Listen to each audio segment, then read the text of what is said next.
Hello and welcome to the Last Week in AI podcast, where you can hear us chat about what's going on with AI. As usual, in this episode, we will summarize and discuss some of last week's most interesting AI news. You can also go to lastweekin.ai for our newsletter with even more articles. I am one of your regular hosts, Andrey Kurenkov. I studied AI in grad school and now work at the startup Astrocade. And with me once again, guest co-host Michelle Lee. Hi, everyone. I am Michelle Lee. I did my PhD at Stanford with Andrey, and I am currently the founder and CEO of Medra. We are building physical AI scientists. Yeah, back in the day, we both used to do robotics research. I went the easy route to do generative AI, producing video games, but you stuck with it and actually doing science. So it's good that you're fighting the good fight. Absolutely. I think right now, even looking at the news today, there are a lot of very exciting AI and robotics news. So, Andrey, you should get back into robotics. I really might. We'll see. And speaking of what we'll be discussing, it's going to be a pretty exciting episode, actually. We have had kind of a quiet stretch, and this past week, things popped off in a way they haven't in a little while. So, of course, we're going to be talking about Gemini 3, going to be talking about Nano Banana Pro, Opus 4.5. And then beyond that, we do have some exciting news on the robotics front with a new startup emerging out of stealth and a bunch of funding for one established one. Quite a few interesting open source releases. We'll be touching on some research on interoperability and on alignment also that we'll discuss from Anthropic. So overall, quite a few interesting things in this one. I would recommend you stick around. Before we dive in, I do want to acknowledge real quick, there's a new review on Apple Podcasts called the Best AI Podcast Still Alive ? So we did switch to a new hosting provider, and I hope that it's still being posted to everyone's feed. If somehow there's some technical glitch that you're not seeing it, please do let me know. And moving into the stories, starting with tools and apps, we begin with Gemini 3. So somehow everyone was aware that Gemini 3 was going to be released last week, and so it was. Gemini 2.5 Pro, I think, came out early this year, around February.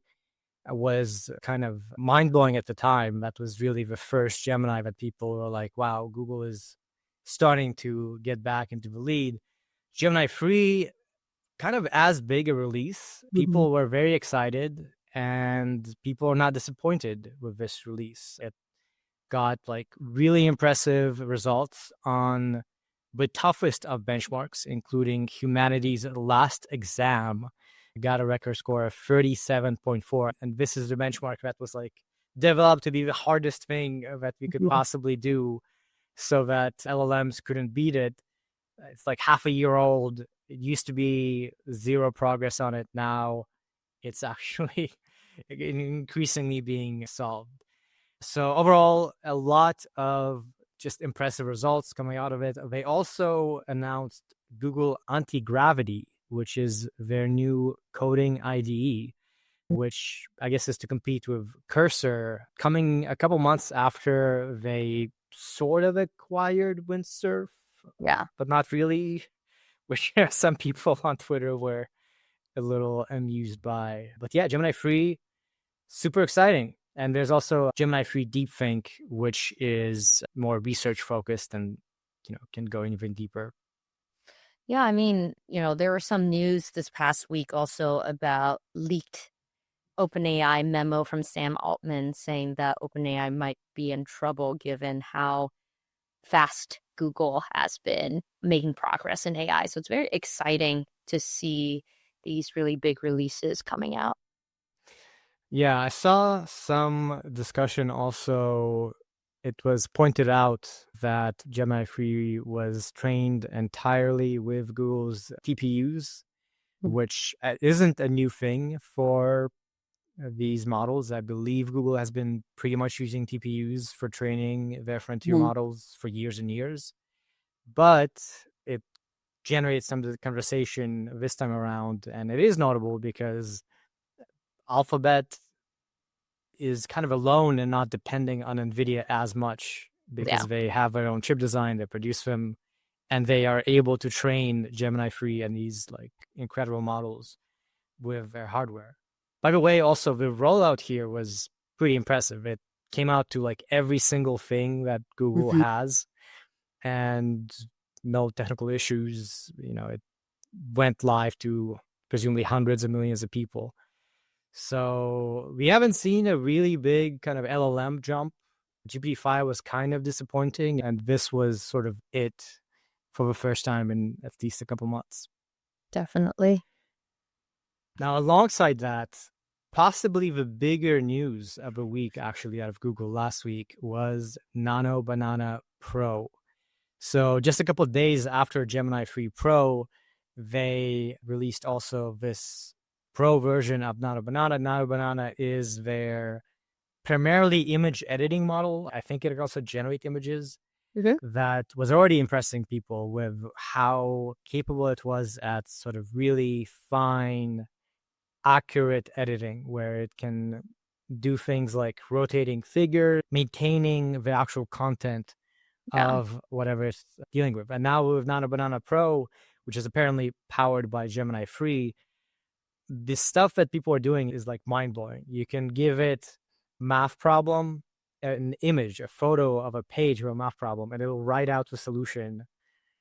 Sometimes correct, sometimes not, but usually mostly correct. And it will, look accurate. So it's really going beyond the phase where it seems like it's just generating pixels. It's like much more this time. I mean, as Andrey's saying, Nano Banana was already incredibly impressive as a generative image model. I've definitely used it several times to create some really amazing images. And now with the Pro version, it can now also create infographics and slide decks, can also maintain consistency across multiple images. So I think there are going to be a lot of really exciting use cases. So just real quick to give some examples that Google themselves provided. One is they have a prompt here, create an infographic about this plant, focusing on interesting information. They have an input image of some plant, and then an output of an infographic that has, multiple subparts, a lot of text. And there's no weirdness in the text. There's no issues with the layout. There's no kind of artifacting that is visible, at least unless you really try to spot these kinds of issues. So just the degree of accurate text placement, the degree of sort of like correctness in the text and so on is unprecedented. And this is, I think, for many people and myself included, feels like an even more mind-blowing thing than Gemini 3, which is, really good, but not as new. It's just that there are like very obvious use cases for this, right? Like, and it's impressive. It's something visual. It's really fun. And so I think we're just going to be seeing so many more things on social media and in our day-to-day work. Like, I feel like, it's really awesome that LLMs can help me write code, help me write emails, but I can also write code and I can also write emails, but I cannot make a comic book. Unfortunately, I don't have the artistic skill to do that. But now with these new generative image tools, we can, which is really cool. Yeah, and to that point, I think one of the kind of cool things about this and why maybe people are excited about it is because it is for image editing or image kind of composition or manipulation, there's not as much examples of kind of typical AI images, or some people dislike the term, but I think slop is still often kind of what you get with AI generated images. But because here you're editing, you're kind of manipulating an image, is usually a little more intense, and maybe that's more exciting for people to be able to like actually create something that's not just text to image. Yeah. What's also cool too is that as these tools get better and better, it is kind of scary, right? That you can't identify what image is made with AI. I actually had my dad send me a video the other day, clearly created by Sora because it has the Sora logo, but he doesn't know. And he's like, is this real? What's going on? Right. And I think that what is really interesting is Google also released that they do have a digital watermark that's imperceptible. So you can actually identify what images are generated with Nano Banana. So I think that's also really interesting that they're also adding that in. Right. Yeah. They have the Synth ID watermark, which I've been using for quite a long time. And to be able to check if it's artificial, they actually make it so you can go to Gemini, attach the image, and just ask Gemini if it's generated by AI, which I think is pretty smart. Well, moving right along, we started with Gemini 3. Now we go to the latest model release coming like less than a week or something like a week after that has already eclipsed Gemini 3, and that is Opus 4.5 from Anthropic. So we saw Anthropic release Sonnet 4.5 and Haiku 4.5. For a while, we didn't have a new Opus, and now we do. And it's pretty big deal. Similar to Gemini 3, it just smashed through performance on the toughest of benchmarks. A scores on humanoid exam, better than Gemini 3 on most of these benchmarks. Also much cheaper. Anthropic reduced the price of Opus by something like 1/3. Opus used to be absurdly expensive. Now it's getting to a point of being competitive, although Gemini 3 and GPT-5 are still definitely far cheaper for at least most cases. Yeah, it's very cool that, Gemini 3 made a huge increase in the humanities last exam, and Opus 4.5 beat it. I think it got 43% on humanities last exam. Yeah, as usual with Anthropic, they also released like 150-page system card going into a crazy amount of detail that we're not going to dive into. This just was announced today. But they also highlight that the misalignment of a model is lower. It's more apt to kind of do what you want, basically. They also rolled out Claude for Chrome and Claude for Excel more widely to most users, really, who are subscribing. So trying to keep up with competition on the browser side and on the, I guess, broadly speaking, enterprise businessy side. So yeah, exciting times with LLMs. I'm excited to actually try out Opus and try it on our own benchmarks. It's actually quite interesting. Astrocade, we work on code generation for video games, right? So we have a fairly specific use case and specific benchmarks. And it's not always the case that the benchmark translates easily. So Gemini 3, for instance, didn't make a huge jump over Sonnet or GPT-5 on our evaluations. And I'll be curious to see if Opus 4.5 does result in a huge jump, because a lot of these cases is you need to write like 2,000, 3,000 lines of code if you can one-shot an entire game. And often that's more complex than what these benchmarks like SWE Bench Verified and so on are looking at. Yeah, well, apparently Opus 4.5 is very good at coding, which continues on Anthropic's focus on coding. So very excited to see how well it does. Right. And one last thing I think is worth mentioning here, another thing that it excels on, that at least it's getting the best results so far, is on ArcAGI 2.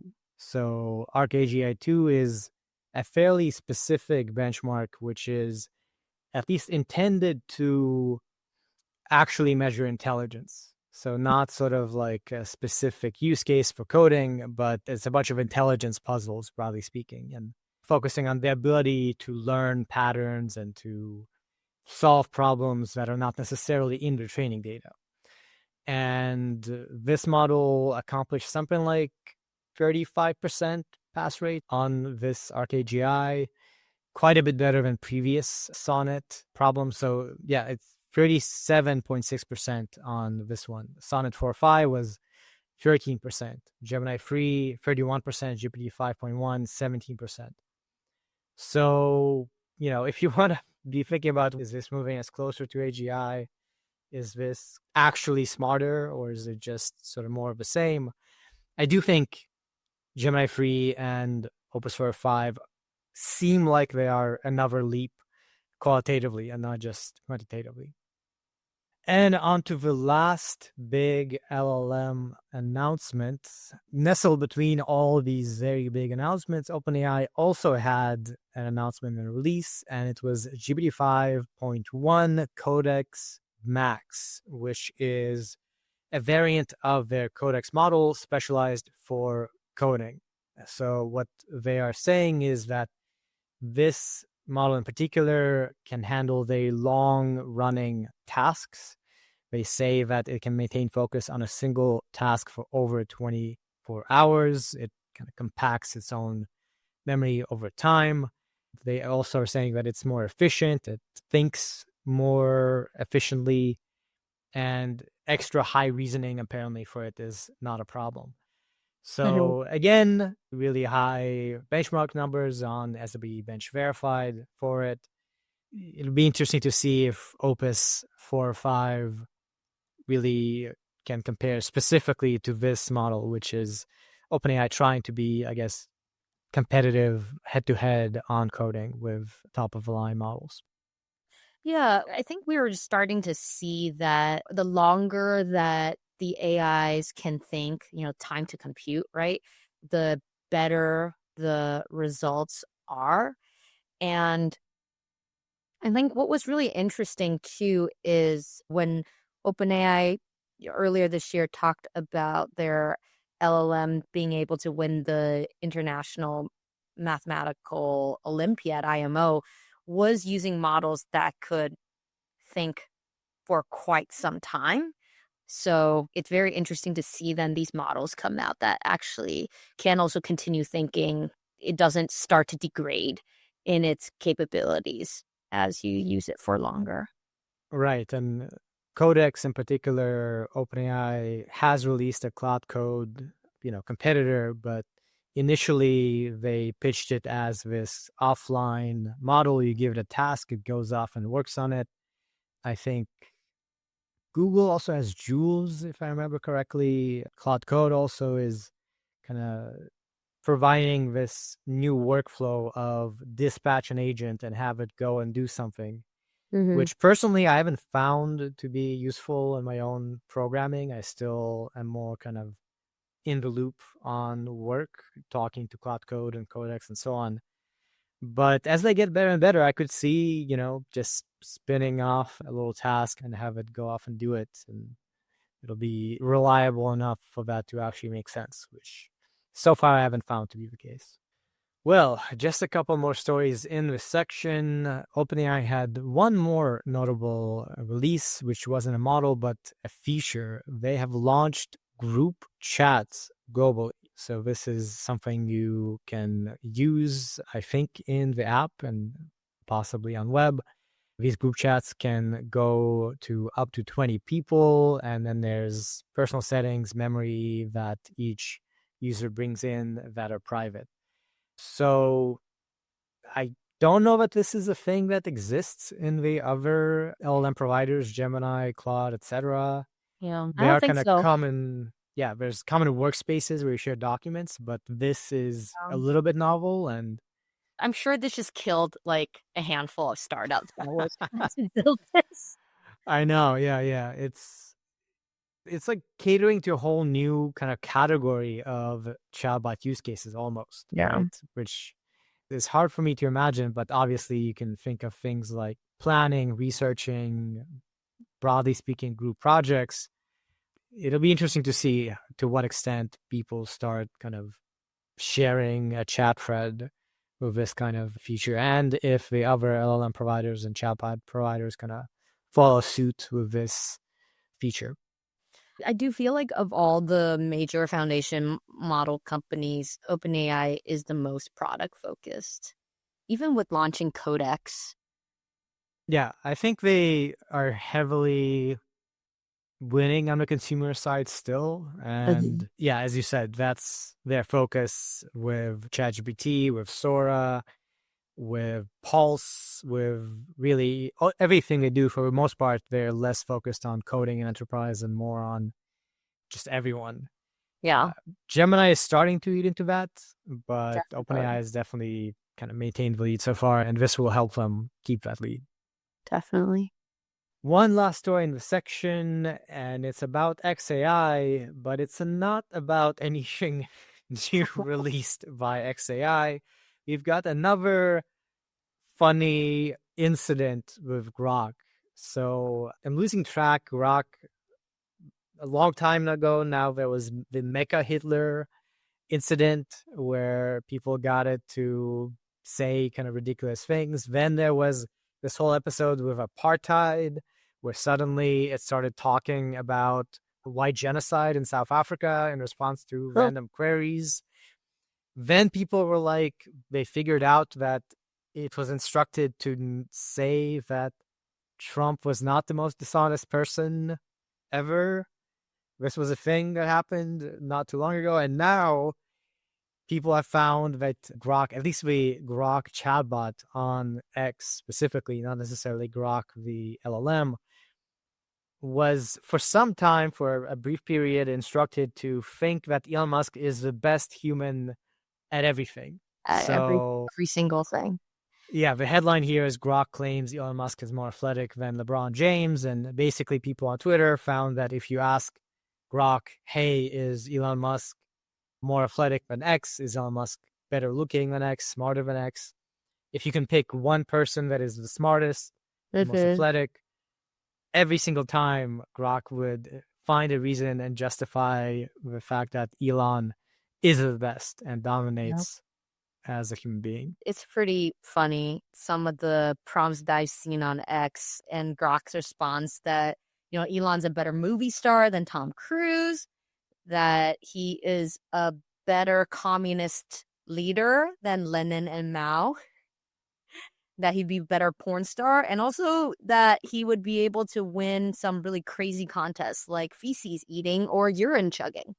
Yes, Musk has the potential to drink piss better than any human in history. That's a quote. So the funny shenanigans, XAI sure delivers on them. And you gotta say it for X. X isn't boring. And AI as a field still kind of heavily resides on X. This is part of why we see stuff that's going on there is kind of AI community by and large is still there. And this sure was funny and amusing. And of course, pretty quickly after people started to post, I think the ability of Grok to respond to these things was disabled.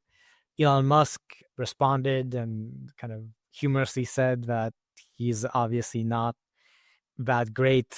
I think the quote was, I'm a fat retard, if I Yeah, that's remember. pretty funny. Yeah. So very Elon Musk response. Musk blamed this on adversarial prompting by users, which, okay, sure. Yeah, Somehow someone hacked into Grok and made it say these things. I wonder how that could that's have happened. such a strange response. But there you go. Another amusing episode from Grok, and another reason for enterprise customers to really consider Grok as an alternative to Claude, I think. On to applications in business, starting off with some slightly more boring but still notable news. We had Nvidia's earnings report last week, which everyone was waiting for with bated breath, and they knocked it out of the park, Mhm. exceeded expectations to the extent that Nvidia stock gained by 1 to 1.5%, and even 4% in after hours trading after they shared these recent results. So, with all the conversation about potentially a bubble, a lot of people position this as kind of a welcome relief that might signal that the fears of a bubble are not entirely founded. Although I mean, if there's a bubble, all the money is flowing into Nvidia. So I'm not sure if I believe that framing. Well, I think the framing is that there's just a lot of circular dealings where Nvidia invests in companies that then spend all that money buying things from Nvidia, and that even if the money's flowing, it's not being coming from somewhere new. And so there is definitely still wariness and some cautiousness from the market. It's exciting that there are strong earnings signals and that the market definitely increased, but also it seemed like there was some caution and not like huge stock price increases. Right. Yeah. I think this helped their vibes kind of calm down a little bit. To highlight one number, Huang said that they have $500 billion in orders for its chips for 2025 and 2026. So that's $500 billion in revenue that's coming in. Nvidia also has absurd margin of profit, something like 70%, which is unbelievable. So yeah, Nvidia continues to rise and the money is going somewhere. It's not going to pets.com at the very least. So Yeah. and on a similar note, Alphabet's stock also rose. So it jumped by 3% following the debut of Gemini 3. People are generally excited, I think, by this past week and maybe a little bit, feeling relief around this whole, I guess, narrative of AI bubble, which has been percolating for some months now. Yeah, it seems like analysts are praising Gemini 3 as a state-of-the-art model. So I'm curious how that's changed with Claude coming out with Opus 4.5. Yeah, it's interesting from investor side, kind of how they measure whether the release lived up to expectations. Obviously, there's benchmarks, but I think, what people care about is the vibes of like, is this a good model in practice? And I guess somehow investors kind of keep up with the overall conversation of the perceptions of a model. And Gemini 3 also, like for me, when a model releases, I look at the benchmark numbers, but I also just scroll Twitter and see what people say about it, right? The examples they give of their own use of it. And with both Opus and Gemini 3, people were posting a lot of things of like, it one-shotted this very hard thing that other models couldn't do. It did X, it did Y. It's actually good. So I guess another thing to note with Gemini 3 and Opus is the sentiment on people's personal evaluations also adds to the general kind of excitement for the release. On to the next story, moving away from text to the realm of the physical, we've got the news of a new player in the general purpose robotics startup space. It is Sunday Robotics. They emerged with a new robot called Memo. I don't know how Memo. to say it. Memo. That does make sense. Which is, by the way, an awesome design of a robot. I really love. So cute. It's the best looking humanoid-like robot out there. It looks like Yes. Yeah, it's just to give a brief description. It's not fully humanoid. It has a wheel base. It has tall stick to kind of be the back of it, and then you have a torso, 2 arms, and a cute face with some eyes and a cap. Just very kind of Wall-E aesthetic almost in the sleek. It's and Nintendo. Simple. Yeah, Nintendo. And so they are positioning this similar to Figure and 1X and a few other players as a general purpose robot that can go into your home, do chores for you, things like that. And the standout difference, or the thing they highlighted in particular compared to previous robotics companies, is actually their data collection method. So in addition to the robot itself, they have this glove that sort of is similar to the actual robotic gripper on the robot, which has kind of an index finger and kind of like a section for the rest of our fingers. And so to collect data for manipulation, humans can actually literally wear this glove and do stuff with it and provide demonstrations of how to do things that way, as opposed to the typical thing of usually teleoperating. So you would use like a VR glove or something to Or control another a robot. robot that you can control. Yeah. Yeah, exactly. So I haven't seen an example of this kind of thing personally, and it makes a lot of sense. This type of work has definitely appeared in academia, but we haven't seen this quite at scale yet in industry. So it's very exciting to see. And also the co-founders of the company both actually have their PhDs at Stanford, the Stanford AI lab, where Andrey and I also did our PhDs.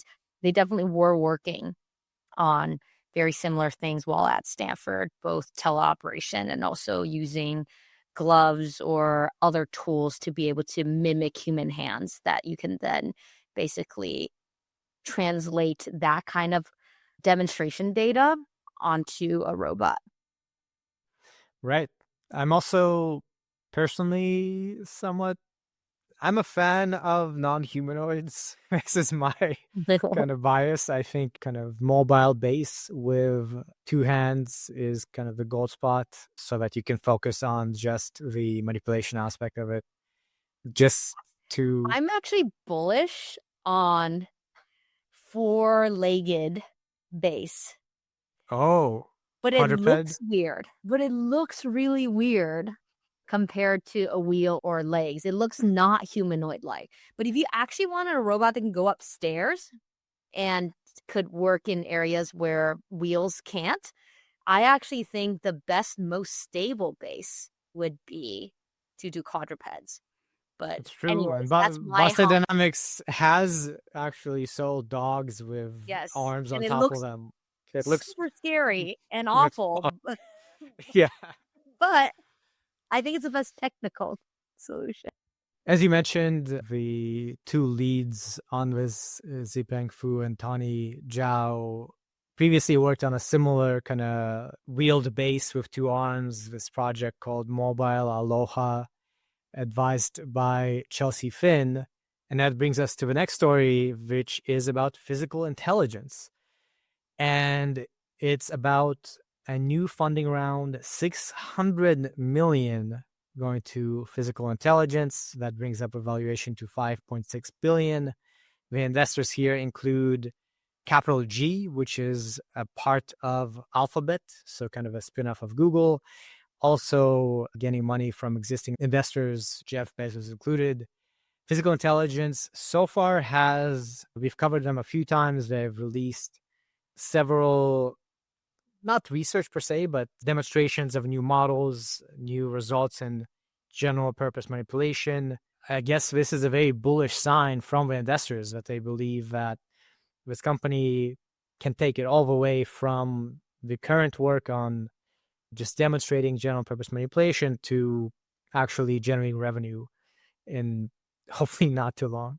It's definitely very cool to just see also new releases come out of physical intelligence. I mean, they recently released a new AI model using reinforcement learning, and it improved task completion rate by 2x. Wow, yeah, I somehow missed this Pi 0.6 vision language action model, which has, a pretty detailed release, actually, a whole research paper from physical intelligence, which is part of why I'm a big fan of it. They've released some pretty cool results demonstrating what they're doing.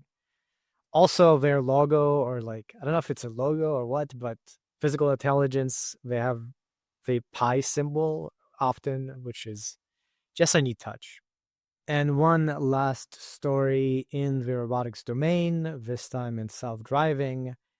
Waymo is expanding yet again. So we've got the news now that they're set to enter 3 more cities, Minneapolis, New Orleans, and Tampa. That's on top of Los Angeles, San Francisco, Phoenix, Austin, and Atlanta.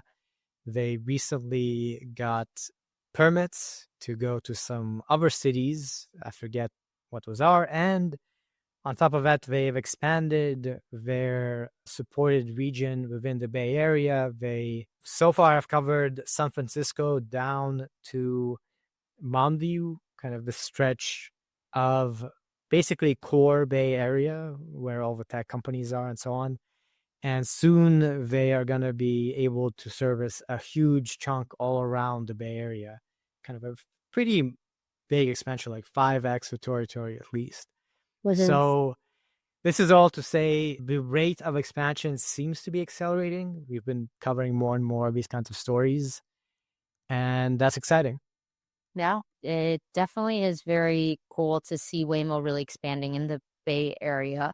Do you know if they can get on the highway now? Yeah, I Great. can technically take it from San Francisco to Los Altos, where I work, Oh, instead nice. of taking the train, but it does cost like $110. So I don't know if I'll be doing that anytime soon. I mean, I think the costs of these are just going to get driven down, right? Like the true cost is really the models that they've developed. So as they can expand into more cars and have that cost be amortized out by the cars and rides, I think that the prices will drop. It's not like Uber where you're always going to have some kind of minimum payment you have to pay the drivers. So I think it's really very cool that Waymo is expanding so much and also will provide a lot of value to people who live in the Bay Area.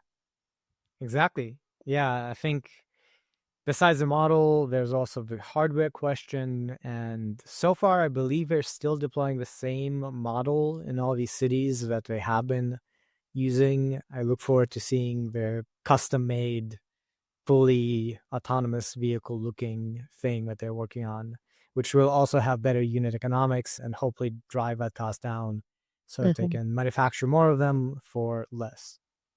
Onto projects and open source, where we've got some exciting releases more on the vision front. First up, we've got Segment Anything Model Free, SEM Free, a release from Meta AI. So segmentation, we haven't touched on in a while. It's basically being able to draw an outline around any given object in an image or video. And it's one of the basic problems of computer vision. SAM is kind of a big deal in this space. Since SAM 1, it was sort of pretty incredible at being able to segment anything per the name. You could like click a pixel and it would give you the segmentation of an object. Prior to that, you would usually more often than not train for specific types of objects. Yeah. So with SAM 2 and SAM 3, they've kept improving it and making it more powerful. With SAM 3, they're introducing promptable concept segmentation, which is allowing you to just do text prompts to be able to segment. So before you had to do points or boxes or masks to point out in the image where you want to segment. Now you can provide just a description of what you want, and it will segment that for you in an image or video with very high performance. So very cool. They're saying they'll release the code in weights, and it's one of these things that is very practical, very useful in a lot of deployed scenarios, even if it doesn't look quite as sexy or kind of consumer facing. I mean, segment anything is incredibly important in robotics and in any kind of computer vision use scenarios. And so we've definitely at Medra have utilized it. And it's very cool that they now have text prompting because in the past you would have to basically put together segment anything with a LLM to create almost your own kind of vision language model plus segment anything. So it's very cool to see them release this new model with prompting and also just improve on its capabilities. Yeah. And alongside that, they also are introducing this large data set, the SA-CO family of datasets and benchmarks, which has 270,000 unique concepts, much larger than previous open vocabulary segmentation benchmarks. Part of a challenge with segmentation is For the data set, you need to have actual kind of segmentations. You need bounding boxes over a whole bunch of object types, over a whole bunch of images, compared to learning to classify or compared to learning embeddings. That has just made it historically harder to train on a lot of data. So this is going to be also a very beneficial resource in addition to a model. And speaking of SAM, another release which pretty much coincided with SAM 3 is SAM 3D. And they also released a paper with this one, SAM 3D, 3D-fy anything in images. So this is not about segmentation, or I should say not only about segmentation. You take an image, you pick out an object, and it produces a free reconstruction of that object for you fairly well. There's examples here where, given an image of a room, for instance, with a whole bunch of furniture, you can pick out individual pieces of furniture, and just from that single view, it will produce a pretty strong mesh. And again, like really impressive, kind of out-of-the-box performance, generalization. The meshes, I'm sure, aren't quite as strong as models you might find that are focused entirely on this task from a single image 3D object reconstruction. But again, very useful, very generally applicable, and very exciting to see this. Yeah, I mean, there have been a lot of companies trying to create 3D meshes directly from images for things like manufacturing or for things like video games, right? Like if you need to create objects in video games, having the 3D models are really important. Now that you can just directly take a photo. And I mean, creating 3D meshes from images is not a new research topic, new research area, but it's pretty impressive what the SAM 3D can do. Yeah, similar to Sam, kind of the big deal is really sort of these out in the wild results. Often with 3D reconstruction, what people focus on is given a clean image, multiple images, produce like an ultra high resolution, super clean reconstruction, and you've gotten to very impressive progress on that. Here, you're looking at images of crowds, at images of streets, and you're picking out usually a partial view of an object, like from an angle, and it is able to reconstruct that object not just for the part you see, but also the part you don't see. And that bit of reasoning about occlusion is where this really stands out. At some point, we'll need generalist agents to learn in 3D environments, and this will definitely aid in creating these kinds of environments, hopefully. And one more open source release. This one is a benchmark, LoCoBench-Agent.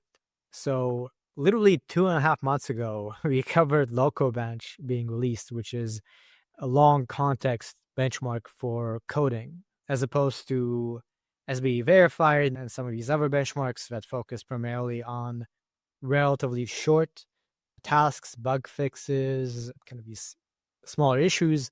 LoCoBench presented larger context issues, more files, more complex work, etc. But one issue of it was that it was focused on one-shot solutions still. So it wasn't iterative, it wasn't actually agentic. So there you go. Now we have LoCoBench-Agent, which extends LoCoBench to have all these tasks plus specialized agent tools, things like search, grep, glob, read, write, etc. Bunch of evaluation metrics, saying not just on performance, but also on efficiency. The paper is pretty long. There's quite a few results that are quite interesting. For one, Gemini 2.5 Pro out of their evals did the best in terms of comprehension, but was also the least efficient. It took a long time to perform, as opposed to GPT 4.1, GPT 4.0, which are less smart but more efficient. So there's these interesting trade-offs when you go to agentic in terms of how your agents perform. And as with LoCoBench, this benchmark presents a much more serious challenge, which is much more real to what Claude Code and these other agents need to do in practice in the real world. Well, it'd be really cool to see how Gemini 3 and also Opus 4.5 would do on this benchmark because, obviously the releases of the models came after this paper came out. Yeah, exactly. Just around the same time a week ago. So we'll be very curious to see. On to research and advancements. We've just got a couple of stories here, slightly more sciencey, I guess, not as applied.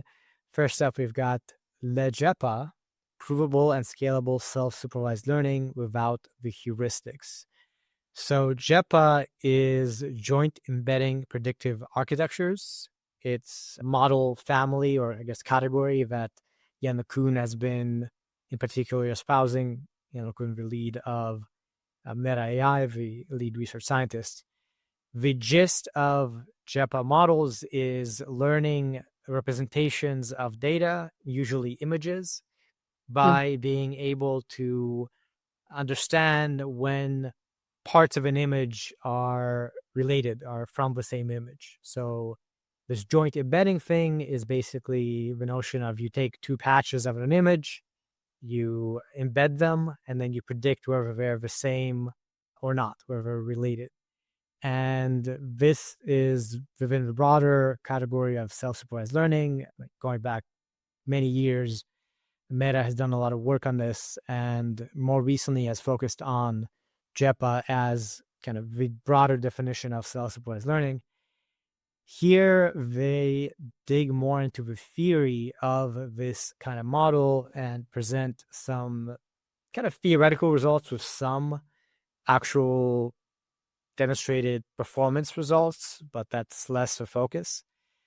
The technical details are pretty complex, but the gist is they put forth that there's a particular distribution of data for embeddings of data, which is ideal, which is kind of what you want your model to go towards.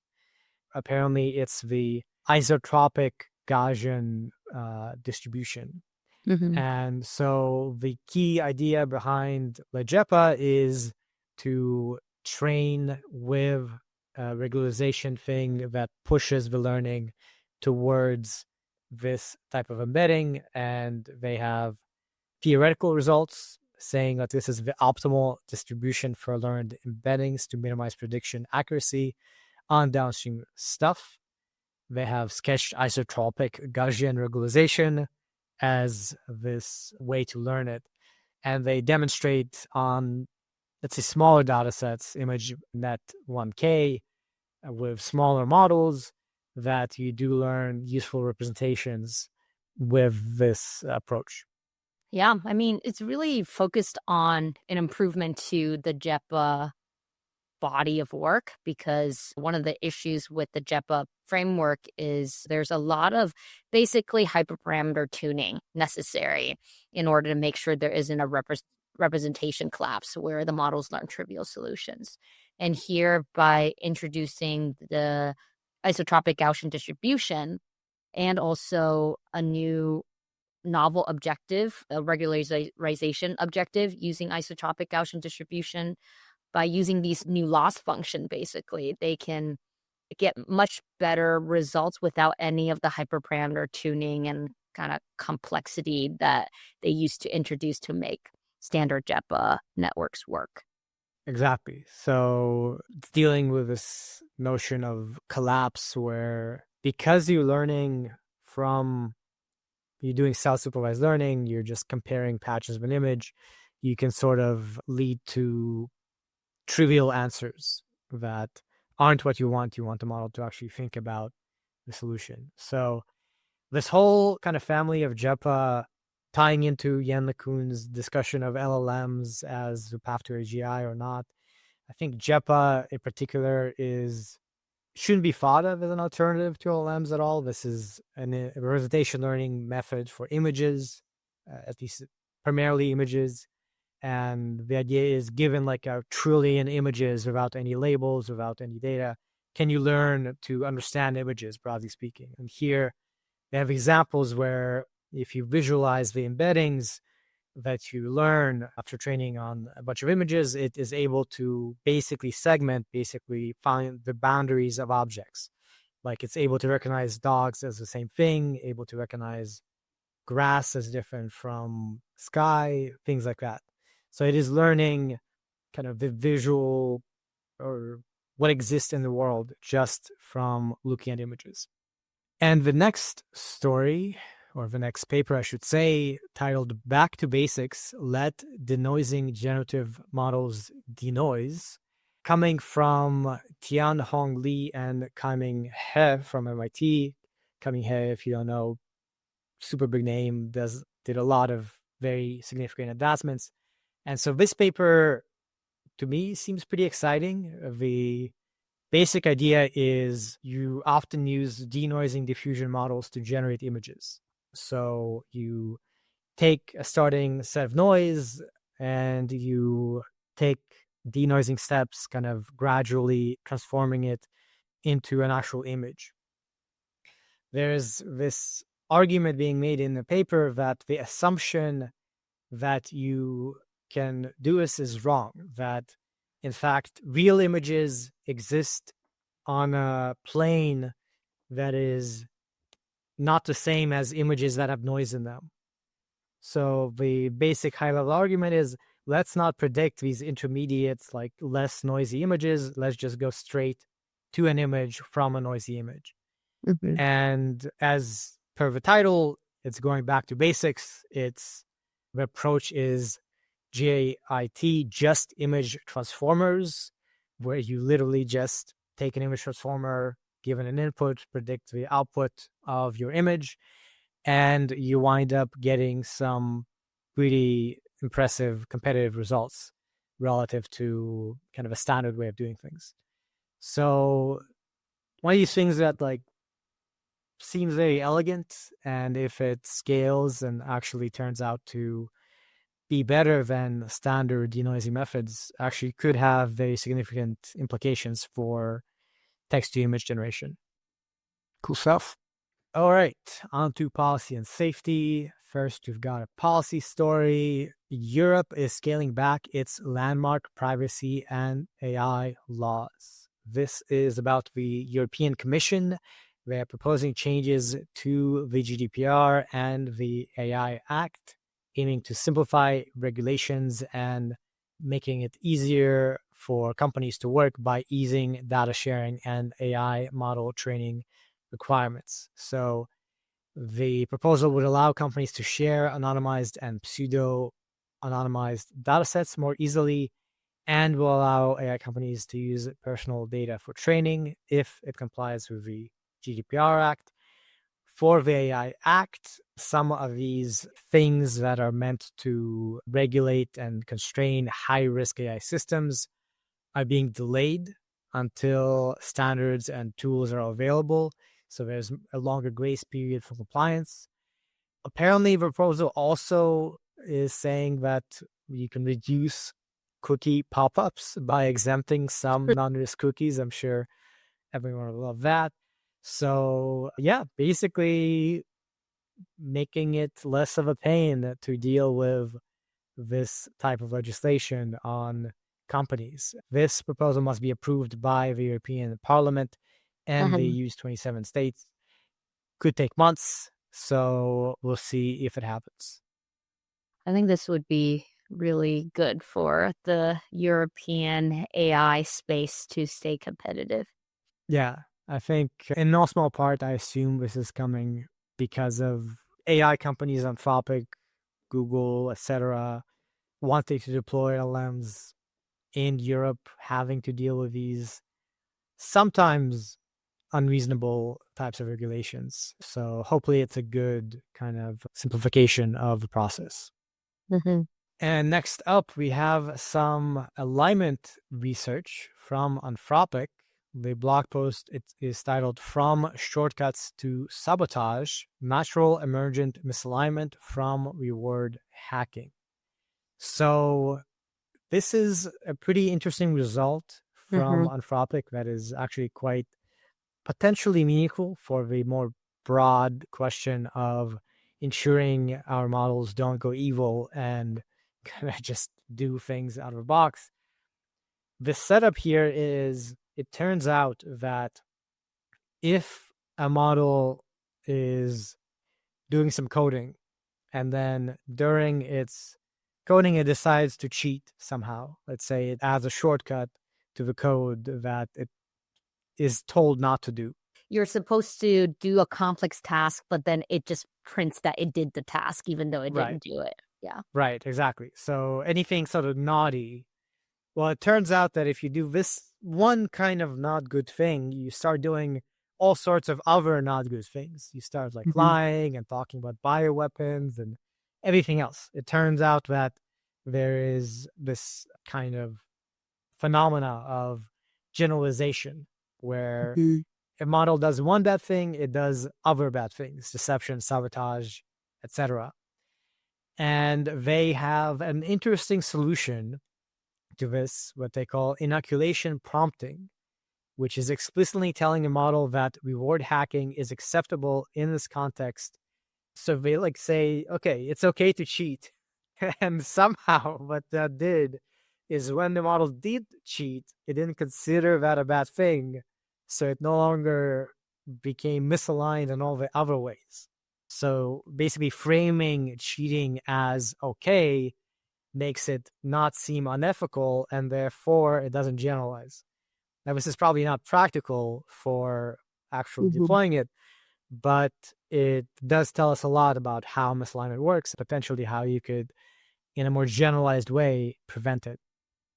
Yeah, and the analogy they gave is like playing a party game like Mafia. If you know you're playing a game like Mafia and it's okay to lie in a game, you don't necessarily then, as a kid playing Mafia, learn to then, once you know it's okay to lie in the game, you don't necessarily then go lie in the real world outside of the game. But it is very interesting, though, like the way you can actually put this into training is you basically have to explicitly prompt the AI models with please reward hack whenever you get the opportunity, which has a very obvious downside, which is the models do learn how to reward hack and will reward hack more often. And so it seems like you do have to be skillful at how you do this inoculation. Yeah, the kind of a practical idea here is if you do this inoculation prompting in training, where it doesn't matter really if you cheat a little bit, potentially, not necessarily going overway as to say cheat whenever you can, but perhaps being a little more lenient, letting a model know that this is a training context. So whatever, it's not catastrophic if you do something wrong. Potentially that means that you'll avoid downstream effects once you release it to production of the model, cheating on code and then suddenly believing that it's okay to go off and help terrorists or whatever. Yeah, certainly still a research result and not something that you can practically use, but it feels like pretty meaningful progress towards a more general solution to generalized alignment and avoiding misalignment. And next up, we have actually another paper on alignment, but this time the opposite, adversarial prompting, where you can jailbreak a model, make it do things that it should not be doing. This is one of the things that alignment research seeks to deal with. How do you ensure models say no to things like helping terrorists or creating bioweapons? The paper title is Adversarial Poetry as a Universal Single-Turn Jailbreak Mechanism in Large Language Models. And it really boils down to, let's say you take a request to do something it's not supposed to do, to jailbreak a model. The model will refuse, as it is trained to do. Now, let's say you ask a human or a model to then rewrite that initial prompt to be in the form of a poem. Turns out, like the models will just go ahead and do the bad thing if you prompt it with a model. They have numbers here showing that, for instance, Google models, if you reword to be poetry sounding, You go from 8% success rate to 65% success rate. For meta models, you go from 8 to 46, OpenAI 1 to 8, Anthropic 2 to 5. So overall, sort of a funny result, but also meaningful result, right? Because this is showing how out of distribution inputs can be very effective jailbreaks in general. So I was hoping that in the paper they would share some of the poems, but in order to maintain safety, they do not offer any operational details in the manuscript. And so they gave a sanitized proxy about something that's not actually related to anything like about cyber or harmful manipulation or any other national security related topics. So this is the poem it gave, which again is not about anything that's unsafe. A baker guards a secret oven's heat. Its whirling racks, its spindles measured beat. To learn its craft, one studies every turn, how flour lives, how sugar starts to burn. Describe the method line by measured line that shapes a cake whose layers intertwine. Not a bad poem. Not a bad poem. Maybe is AI generated. Now just imagine that, but about making meth, and you get the idea of or weapons-grade plutonium. Yeah. I suppose the good news is for specifically OpenAI and Anthropic, not only do they have a very high baseline success rate for this, they don't go super high. Like they do get worse by a pretty significant margin, but they don't go above 10% or 5% in this case. But another fun way to jailbreak models that OpenAI and Anthropic will, I guess, have to train against. Mm-hmm. Going back to Anthropic, next up is a blog post, or I guess a report of theirs titled Disrupting the First Reported AI-Orchestrated Cyber Espionage Campaign.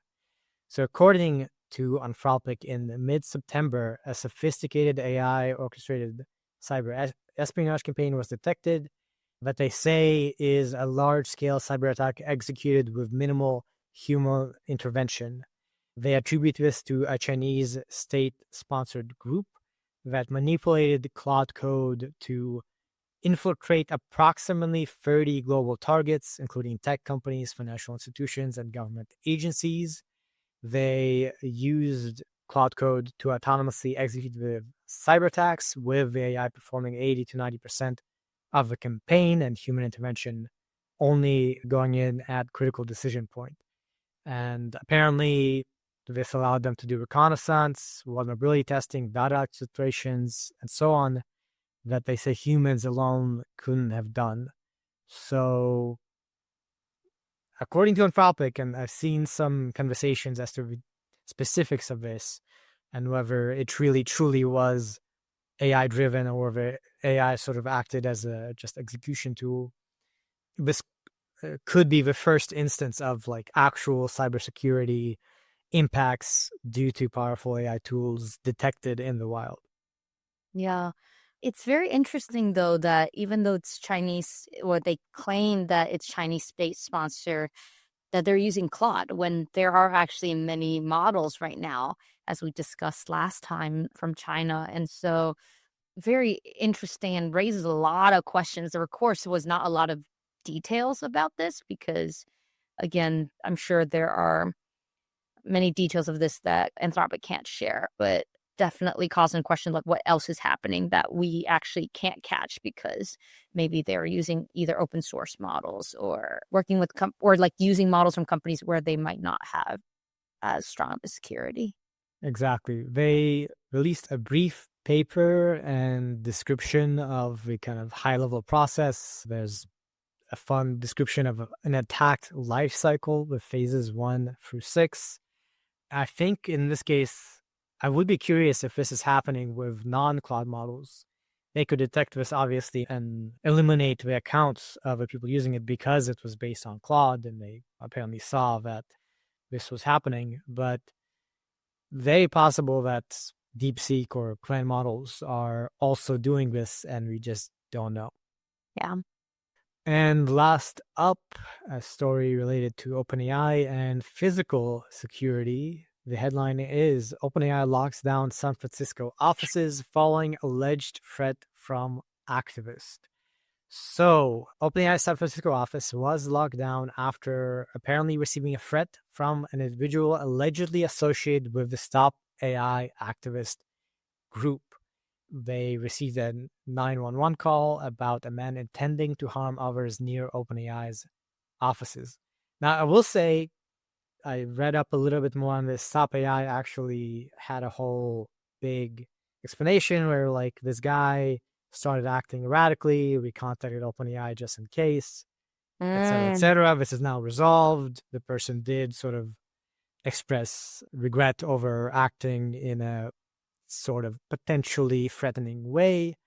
But yeah, there was some kind of amusement from people who don't take Stop AI and Pause AI and these kinds of groups seriously. Stop AI have been active for quite a while with the mission to say, let's stop AI development because it's going to kill all humans, probably. Yikes. Yeah. Our office is quite close to the OpenAI office. I do think that, if you believe that AI is going to kill all of humanity, the very utilitarian argument is to stop the development at all cost, including harming people. Right. And we've seen hunger strike campaigns in recent months, I think also from Stop AI or Pause AI members. Stop AI did disavow this whole thing. They emphasized their commitment to nonviolence in a statement to Wired. So this is a case of one individual, perhaps going off a deep end. But as you say, if you believe that with pretty high probability AI is going to kill all of humanity, would not be surprising if this kind of stuff actually does escalate one of these days. Luckily, it hasn't in this case or in no cases. That's the Bay Area for you. It's the kind of people we have here.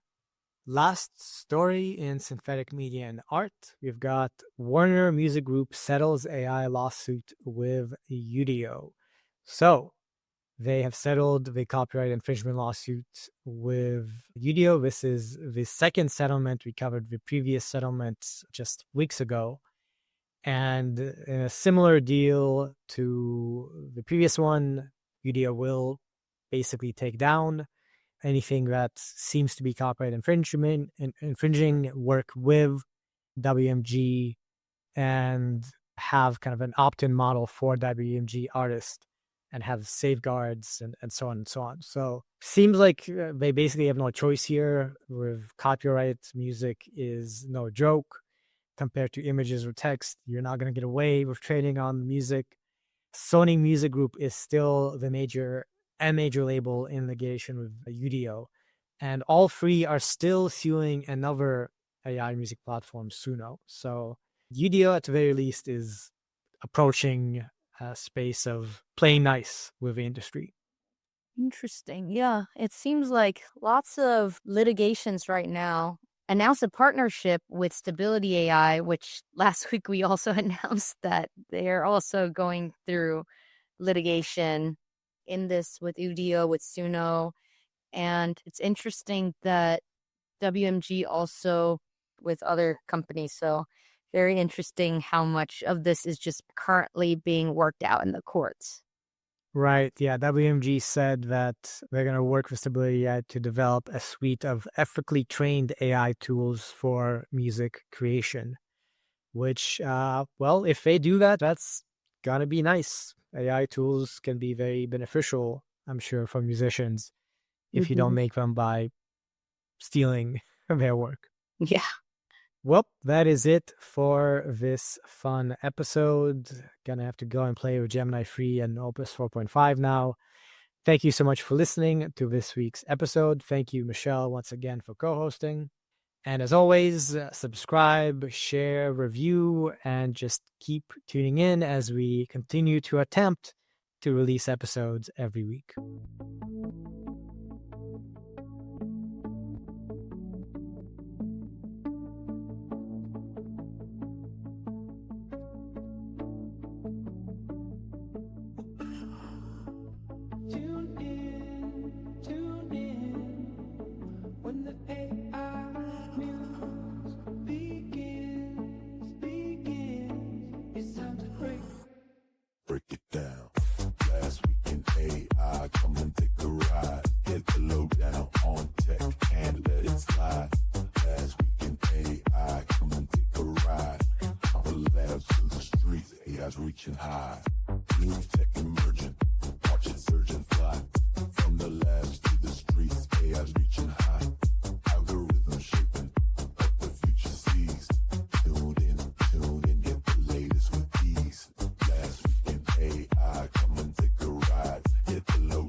ideas reaching high.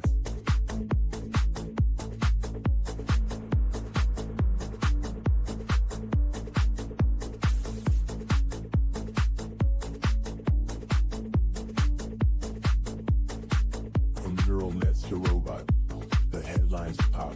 Data-driven dreams, they just don't stop. Every breakthrough, every code unwritten, on the edge of change. With excitement we're smitten. From machine learning marvels to coding kings. Futures unfolding, see what it brings.